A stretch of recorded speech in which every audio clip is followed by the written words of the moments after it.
കിട്ടും. അതിനോട് ബുദ്ധിമുട്ടില്ല.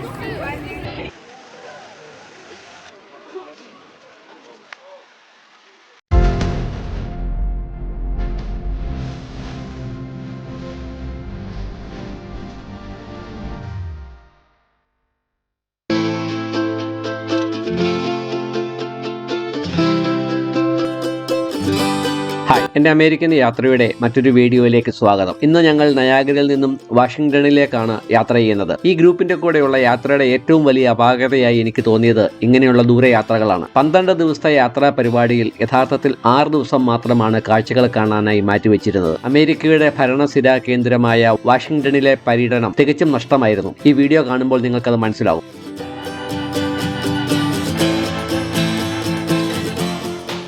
നയാഗ്രയിൽ നിന്നും വടക്ക് കിഴക്കൻ അമേരിക്കയുടെ ഹൃദയത്തിലൂടെ വാഷിംഗ്ടൺ DC-യിലേക്കുള്ള റോഡ് യാത്ര മനോഹരമായതും ആസ്വാദ്യകരവുമായ ഒരു അനുഭവമാണ്. ദൈർഘ്യമേറിയതാണെങ്കിലും ആകർഷകമായ പട്ടണങ്ങളിലൂടെയും മനോഹരമായ ഗ്രാമപ്രദേശങ്ങളിലൂടെയുമുള്ള ഉല്ലാസപ്രദമായ ഒരു യാത്രയാണിത്. ന്യൂയോർക്കിലെ അപ്സ്റ്റേറ്റിലൂടെ I-90 എന്ന റോഡിലൂടെ ഏകദേശം 700 കിലോമീറ്റർ ദൂരം തെക്കോട്ട് സഞ്ചരിക്കുന്ന നിങ്ങൾ ആകർഷകമായ ചെറിയ പട്ടണങ്ങളും ക്ലാസിക് അമേരിക്കൻ കൃഷിയിടങ്ങളും നിറഞ്ഞ ഗ്രാമീണ പ്രകൃതി ദൃശ്യങ്ങളിലൂടെയാണ് കടന്നു പോകുന്നത്. പെൻസിൽവാനിയയിലേക്ക് കടക്കുമ്പോൾ മുന്തിരിത്തോട്ടങ്ങളും വിശാലമായ തടാകങ്ങളും കൊണ്ട് അവിടുത്തെ ലാൻഡ്സ്കേപ്പ് കൂടുതൽ മനോഹരമാകുന്നത് കാണാം. തിരക്കില്ലാത്ത പട്ടണങ്ങൾ, ആകർഷകമായ കൃഷിയിടങ്ങൾ, സമൃദ്ധമായ വനങ്ങൾ എന്നിവയിലൂടെ കടന്നു പോകുമ്പോൾ ശാന്തവും ഗൃഹാതുരവുമായ ഒരു അനുഭവമാണ് നമ്മളിലൂടെ കടന്നു പോകുന്നത്. സ്വിറ്റ്സർലൻഡിന്റെ ഉൾഗ്രാമങ്ങളിലേതുപോലുള്ള മനോഹരമായ പച്ചപ്പ് നിറഞ്ഞ പുൽമേടുകൾ റോഡ് യാത്ര ഇഷ്ടപ്പെടുന്നവർക്ക് ശരിക്കും ആസ്വദിക്കാൻ സാധിക്കും. എന്നാൽ പ്രായമായവർക്ക് ഈ 7 മണിക്കൂർ യാത്ര അരോചകമായിരിക്കാം.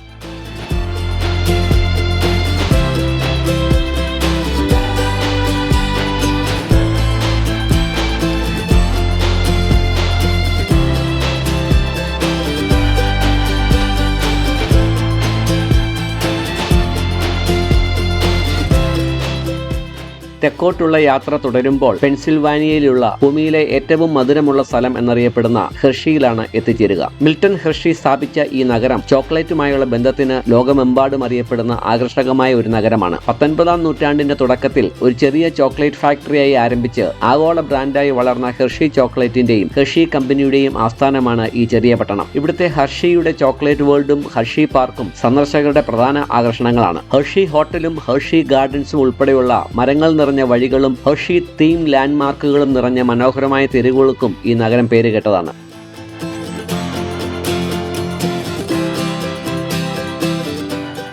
ഈ യാത്രയിൽ ഹെർഷിയിൽ സ്ഥിതി ചെയ്യുന്ന ഹെർഷി ചോക്ലേറ്റ് വേൾഡിൽ ഒരു സ്റ്റോപ്പ് നിർബന്ധമാണ്. ഇവിടെ സന്ദർശകർക്ക് കമ്പനിയുടെ ചരിത്രത്തെക്കുറിച്ച് പഠിക്കാനും ചോക്ലേറ്റ് തീം അനുഭവങ്ങൾ ആസ്വദിക്കാനും അവസരം നൽകുന്ന യഥാർത്ഥ ഹെർഷി ചോക്ലേറ്റ് ഫാക്ടറി സന്ദർശിക്കാം. ഇവിടെ ഫാക്ടറിയിലെ ഇന്ററാക്റ്റീവ് ടൂറുകൾ മുതൽ നിങ്ങളുടെ സ്വന്തം ചോക്ലേറ്റ് ബാർ സൃഷ്ടിക്കുന്നത് പോലെയുള്ള പല അവസരങ്ങളുണ്ട്. ചോക്ലേറ്റ് നിർമ്മാണ പ്രക്രിയയുടെ അനുകരണം കാണിക്കുന്ന ഹെർഷിയുടെ ചോക്ലേറ്റ് ടൂറാണ് ഇവിടുത്തെ പ്രധാന ആകർഷണം. സൗജന്യമായി ഈ ടൂർ അവസാനിക്കുമ്പോൾ ഹെർഷിയുടെ ഒരു ഉൽപ്പന്നത്തിന്റെ സൗജന്യ സാമ്പിളും നിങ്ങൾക്ക് സമ്മാനമായി ലഭിക്കും.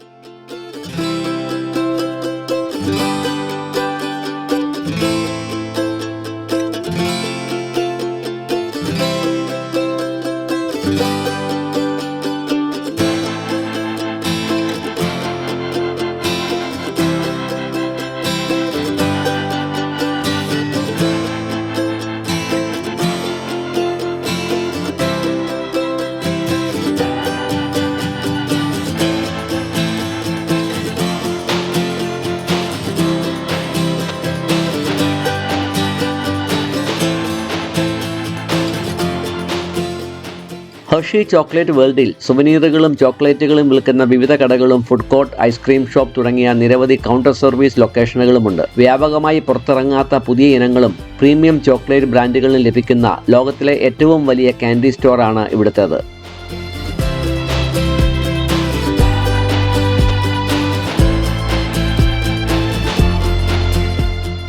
ഹെർഷിയിൽ നിന്നും എൻ്റെ യാത്ര തുടരുകയാണ്. ഇന്ന് ഞങ്ങൾ താമസിക്കുന്നത് വാഷിംഗ്ടൺ DC-യിൽ നിന്നും ഏകദേശം 50 കിലോമീറ്റർ പുറകിലുള്ള ഹെഡ്-ഓൺ എന്ന സ്ഥലത്തുള്ള മാരിറ്റിന്റെ കോർട്ട്യാർഡ് ഹോട്ടലിലാണ്. നാളെയാണ് വാഷിംഗ്ടൺ DC കാണാൻ തീരുമാനിച്ചിരിക്കുന്നത്.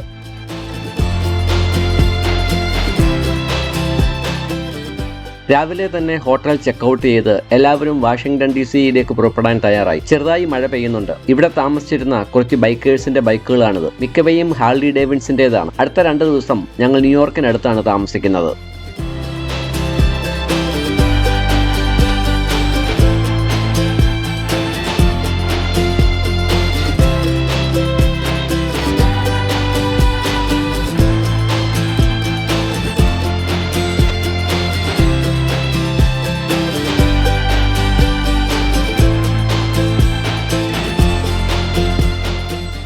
ഞാനിപ്പോൾ അമേരിക്കയുടെ തലസ്ഥാനത്തിന്റെ ഹൃദയമായി വർത്തിക്കുന്ന വാഷിംഗ്ടൺ DC-യിലെ നാഷണൽ മാൾ എന്ന പ്രദേശത്താണ്. കിഴക്ക് US ക്യാപിറ്റോൾ ബിൽഡിംഗിൽ നിന്ന് പടിഞ്ഞാറ് ലിങ്കൺ മെമ്മോറിയൽ വരെ 2 മൈലോളം നീണ്ടുകിടക്കുന്ന വിശാലവും ജനപ്രിയവുമായ പച്ചപ്പ് നിറഞ്ഞ ഈ പ്രദേശം അമേരിക്കയിലെ ഏറ്റവും പ്രധാനപ്പെട്ട സ്മാരകങ്ങൾ, മ്യൂസിയങ്ങൾ എന്നിവയുടെ ആസ്ഥാനമാണ്. പൊതുപരിപാടികൾ, പ്രതിഷേധങ്ങൾ, ആഘോഷങ്ങൾ എന്നിവയുടെ ഒത്തുചേരൽ സ്ഥലമെന്ന നിലയിൽ ഇതിനെ പലപ്പോഴും അമേരിക്കയുടെ മുൻഭാഗം എന്ന് വിളിക്കാറുണ്ട്.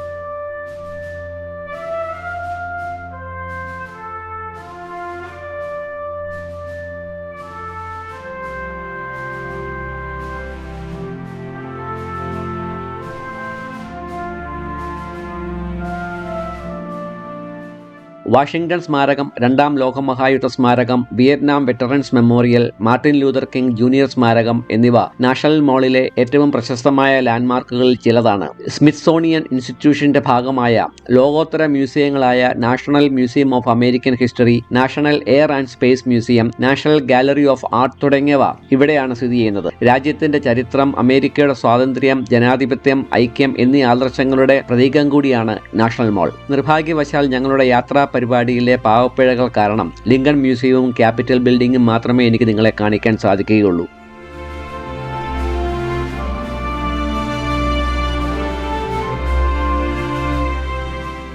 വാഷിംഗ്ടൺ DC-യിലെ നാഷണൽ മാളിന്റെ പടിഞ്ഞാറേ അറ്റത്ത് വാഷിംഗ്ടൺ സ്മാരകത്തിന് നേരെ സ്ഥിതി ചെയ്യുന്ന ഒരു വലിയ കുളത്തിന്റെ അങ്ങേയറ്റത്താണ് ലിങ്കൺ മെമ്മോറിയൽ സ്ഥിതി ചെയ്യുന്നത്. യുണൈറ്റഡ് സ്റ്റേറ്റ്സിന്റെ 16ാമത് പ്രസിഡന്റായ അബ്രഹാം ലിങ്കണായി സമർപ്പിച്ചിരിക്കുന്ന ഇത് തലസ്ഥാനത്തെ ഏറ്റവും പ്രധാനപ്പെട്ട സ്മാരകങ്ങളിൽ ഒന്നാണ്. അമേരിക്കൻ ഐക്യനാടുകളിലെ ഏറ്റവും മികച്ച സ്മാരകങ്ങളിൽ ഒന്നായ ലിങ്കൺ മെമ്മോറിയൽ ആഭ്യന്തര യുദ്ധത്തിലൂടെ രാജ്യത്തെ നയിക്കുകയും അടിമത്തം അവസാനിപ്പിക്കാൻ പ്രവർത്തിക്കുകയും ചെയ്ത പ്രസിഡന്റ് എബ്രഹാം ലിങ്കന്റെ പൈതൃകത്തെ ആദരിക്കുന്നതിനായി സമർപ്പിച്ചിരിക്കുന്നു. വാസ്തുശില്പിയായ ഹെൻറി ബേക്കൺ രൂപകൽപ്പന ചെയ്യുകയും 1922 പൂർത്തിയാക്കുകയും ചെയ്ത ഈ സ്മാരകത്തിൽ 36 ഡോറിക് നിരകളുള്ള ഒരു മഹത്തായ ക്ഷേത്രം പോലെയുള്ള ഘടനയുണ്ട്. ഓരോന്നും 1865 ലിങ്കൺ മരിക്കുന്ന സമയത്തുണ്ടായിരുന്ന അമേരിക്കൻ യൂണിയനിലെ സംസ്ഥാനങ്ങളെ പ്രതിനിധീകരിക്കുന്നു. അതിന്റെ മധ്യഭാഗത്തായി സ്ഥിതി ചെയ്യുന്ന 19 അടി ഉയരമുള്ള ഇരിക്കുന്ന ലിങ്കന്റെ പ്രതിമയുടെ വശങ്ങളിലായി അദ്ദേഹത്തിന്റെ ഏറ്റവും പ്രശസ്തമായ 2 പ്രസംഗങ്ങൾ രേഖപ്പെടുത്തിയിട്ടുണ്ട്. അമേരിക്കൻ അഭ്യന്തര യുദ്ധകാലത്ത് 1863 പ്രസിഡന്റ് എബ്രഹാം ലിങ്കൺ നടത്തിയ അമേരിക്കൻ ചരിത്രത്തിലെ ഏറ്റവും പ്രശസ്തമായ പ്രസംഗങ്ങളിലൊന്നാണ് ഗെറ്റിസ്ബർഗ് പ്രസംഗം. ഏതാനും മിനിറ്റുകൾക്കുള്ളിൽ 272 വാക്കുകൾ കൊണ്ട് ലിങ്കൺ യുദ്ധത്തിന്റെ ലക്ഷ്യവും അമേരിക്കൻ ജനാധിപത്യത്തിന്റെ അർത്ഥവും പുനർനിർവചിച്ചു. ജനങ്ങളാൽ ജനങ്ങൾക്ക് വേണ്ടിയുള്ള ജനങ്ങളുടെ ഭരണം ഭൂമിയിൽ നിന്ന് ഒരിക്കലും നശിക്കില്ലെന്ന് അദ്ദേഹം ഈ പ്രസംഗത്തിൽ ഊന്നിപ്പറഞ്ഞു. 1865 തന്റെ 2ാം ഉദ്ഘാടന പ്രസംഗത്തിൽ ലിങ്കൺ ദേശീയ അനുരഞ്ജനത്തിന് ആഹ്വാനം ചെയ്തു. ആരോടും ദുരുദ്ദേശമില്ലാതെ എല്ലാവർക്കും ദാനധർമ്മങ്ങളോടെ മുന്നോട്ടു പോകാൻ രാജ്യത്തെ പ്രേരിപ്പിച്ചു. 2 പ്രസംഗങ്ങളും സ്വാതന്ത്ര്യം, നീതി, ഐക്യം എന്നിവയെക്കുറിച്ചുള്ള രാജ്യത്തിന്റെ ധാരണയെ വിളിച്ചോതുന്നവയാണ്. ലിങ്കന്റെ നേതൃത്വത്തെ ആദരിക്കുന്നതിനപ്പുറം സ്വാതന്ത്ര്യം, നീതി, സ്വാതന്ത്ര്യത്തിനായുള്ള ശാശ്വത പോരാട്ടം എന്നിവയ്ക്കുള്ള രാജ്യത്തിന്റെ പ്രതിബദ്ധതയുടെ ശക്തമായ പ്രതീകമായി ഈ സ്മാരകം ഇന്ന് നിലകൊള്ളുന്നു. യുണൈറ്റഡ് സ്റ്റേറ്റ്സ് കോൺഗ്രസിന്റെ ഐക്കോണിക് സീറ്റായ ക്യാപിറ്റോൾ വാഷിംഗ്ടൺ DC-യിലെ ക്യാപിറ്റോൾ ഹില്ലിലാണ് സ്ഥിതി ചെയ്യുന്നത്. ഫെഡറൽ ഗവൺമെന്റിന്റെ നിയമനിർമ്മാണ കേന്ദ്രമെന്ന നിലയിൽ നിയമങ്ങൾ സൃഷ്ടിക്കുന്നതിനും ചർച്ച ചെയ്യുന്നതിനുമായി സെനറ്റും ജനപ്രതിനിധി സഭയും സമ്മേളിക്കുന്ന സ്ഥലമാണിത്. സവിശേഷമായ താഴികക്കുടത്തോടു കൂടിയ ക്യാപിറ്റോളിന്റെ നിയോ ക്ലാസിക്കൽ ഡിസൈൻ അമേരിക്കൻ ജനാധിപത്യത്തിന്റെ ഏറ്റവും തിരിച്ചറിയാവുന്ന ചിഹ്നങ്ങളിൽ ഒന്നാണ്. 1800 പൂർത്തിയായ ഈ കെട്ടിടം പിന്നീട് നിരവധി വിപുലീകരണങ്ങൾക്കും നവീകരണങ്ങൾക്കും വിധേയമായിട്ടുണ്ട്. 1866 പൂർത്തിയാക്കിയ താഴികക്കുടമാണ് ഏറ്റവും പ്രധാന കൂട്ടിച്ചേർക്കൽ. രാജ്യത്തിൻ്റെ ചരിത്രത്തെയും മൂല്യങ്ങളെയും പ്രതിഫലിപ്പിക്കുന്ന കലാസൃഷ്ടികളാൽ അലങ്കരിച്ച ഗ്രാൻഡ് ഹാളുകളും ചേംബറുകളും ഉൾക്കൊള്ളുന്ന ക്യാപിറ്റോളിന്റെ ഇന്റീരിയർ വളരെ ആകർഷകമാണ്. ക്യാപിറ്റോൾ താഴികക്കുടത്തിന് താഴെ സ്ഥിതി ചെയ്യുന്ന വൃത്താകൃതിയിലുള്ള മുറിയിൽ പ്രമുഖ ചരിത്ര വ്യക്തികളുടെയും US പ്രസിഡന്റുമാരുടെയും പ്രതിമകൾ സ്ഥാപിച്ചിട്ടുണ്ട്. ജോർജ് വാഷിംഗ്ടണിന്റെ അന്ത്യവിശ്രമ സ്ഥലമായി ആദ്യം ഉദ്ദേശിച്ചിരുന്ന ക്രിപ്റ്റ് എന്ന സ്ഥലവും ഇതിനുള്ളിലാണ്.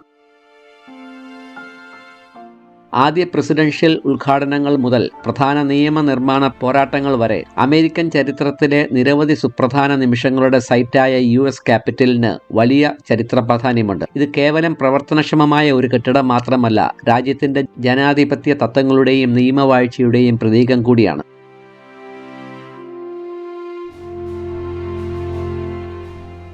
വാഷിംഗ്ടണിൽ വന്നിട്ട് വൈറ്റ് ഹൗസ് കാണാതെ പോകാൻ പറ്റില്ലല്ലോ. വാഷിംഗ്ടൺ DC-യിലെ 1600 പെൻസിൽവാനിയ അവന്യൂവിൽ സ്ഥിതി ചെയ്യുന്ന അമേരിക്കയുടെ പ്രസിഡന്റിന്റെ ഔദ്യോഗിക വസതിയും ജോലി സ്ഥലവുമാണ് വൈറ്റ് ഹൗസ്. ലോകത്തിലെ ഏറ്റവും അറിയപ്പെടുന്ന കെട്ടിടങ്ങളിൽ ഒന്നായ ഇത് 1800-ൽ പ്രസിഡന്റായിരുന്ന ജോൺ ആഡംസ് മുതൽ എല്ലാ US പ്രസിഡന്റിന്റെയും വസതിയാണ്. നിയോ ക്ലാസിക്കൽ ശൈലിയിൽ ജെയിംസ് ഫോബൻ രൂപകൽപ്പന ചെയ്ത വൈറ്റ് ഹൗസ് പ്രസിഡന്റിന്റെ ഭവനമായി മാത്രമല്ല, എക്സിക്യൂട്ടീവ് അധികാരത്തിന്റെ കേന്ദ്രമായും പ്രവർത്തിക്കുന്നു.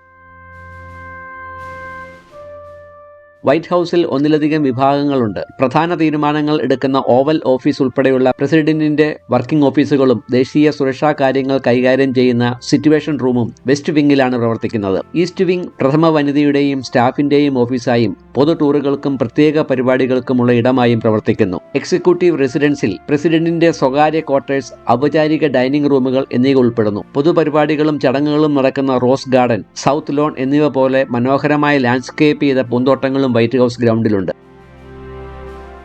വൈറ്റ് ഹൗസിലേക്കുള്ള പ്രവേശനം വളരെയധികം നിയന്ത്രിതമാണ്. ക്ഷണിക്കപ്പെട്ട അതിഥികൾക്കോ ജീവനക്കാർക്കോ ഔദ്യോഗിക ബിസിനസ് ഉള്ളവർക്കോ മാത്രമേ ഇത് അനുവദിക്കൂ. പൊതു ടൂറുകൾ ലഭ്യമാണെങ്കിലും ഒരു US കോൺഗ്രസുകാരൻ അല്ലെങ്കിൽ സെനറ്റർ ഓഫീസ് അഭ്യർത്ഥിച്ചാൽ മാത്രമേ അനുവാദം കിട്ടുകയുള്ളൂ. ഈ ടൂറുകൾ സൗജന്യമാണെങ്കിലും മാസങ്ങൾക്ക് മുമ്പ് റിസർവേഷനുകൾ നടത്തേണ്ടതുണ്ട്. എന്നിരുന്നാലും കെട്ടിടത്തിന്റെയും ഗ്രൗണ്ടിന്റെയും ചില പ്രത്യേക മേഖലകളിലേക്ക് മാത്രമേ പ്രവേശനം ലഭിക്കുകയുള്ളൂ.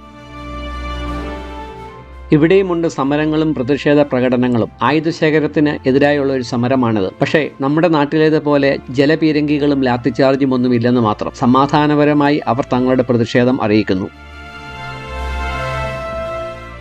ഒന്നാമത്തെ സ്ട്രീറ്റിൽ സ്ഥിതി ചെയ്യുന്ന യുണൈറ്റഡ് സ്റ്റേറ്റ്സിന്റെ സുപ്രീം കോടതിയാണിത്. യുണൈറ്റഡ് സ്റ്റേറ്റ്സിലെ പരമോന്നത കോടതിയായ ഇത് നിയമപരവും ഭരണഘടനാപരവും സാമൂഹികവുമായ സ്വാധീനം ചെലുത്തുന്ന കേസുകൾ കേൾക്കുന്നു. പ്രശസ്ത വാസ്തുശില്പിയായ കാസ് ഗിൽബർട്ട് രൂപകൽപ്പന ചെയ്ത് 1935-ൽ പൂർത്തിയായ കെട്ടിടം ക്ലാസിക്കൽ വാസ്തുവിദ്യയുടെ ശ്രദ്ധേയമായ ഉദാഹരണമാണ്. കൊരിന്ത്യൻ നിരകളുള്ള മുൻവശത്ത് നിയമത്തിന് കീഴിൽ തുല്യനീതി എന്ന് എഴുതിയിരിക്കുന്ന ഒരു ലിഖിതം കാണാം. എല്ലാ പൗരന്മാരുടെയും അവകാശങ്ങളും സ്വാതന്ത്ര്യങ്ങളും ഉയർത്തിപ്പിടിക്കുന്നതിൽ നിയമവാഴ്ചയുടെയും സ്വതന്ത്ര ജുഡീഷ്യറിയുടെ പ്രാധാന്യത്തിന്റെയും ഓർമ്മപ്പെടുത്തലായി ഇത് നിലകൊള്ളുന്നു.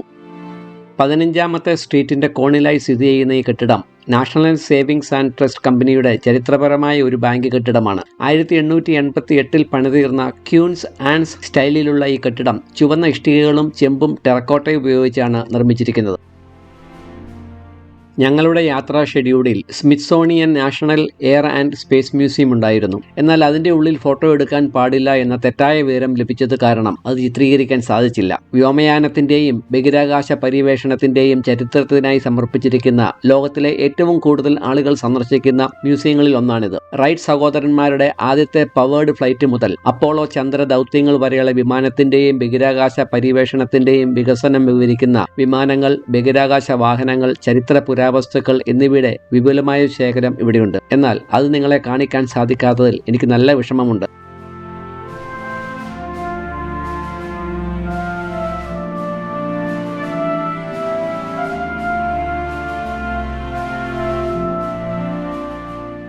നാളെ ന്യൂയോർക്കിലേക്കാണ് എൻ്റെ യാത്ര. ന്യൂയോർക്കിലെ കാഴ്ചകൾ അടുത്ത വീഡിയോയിൽ.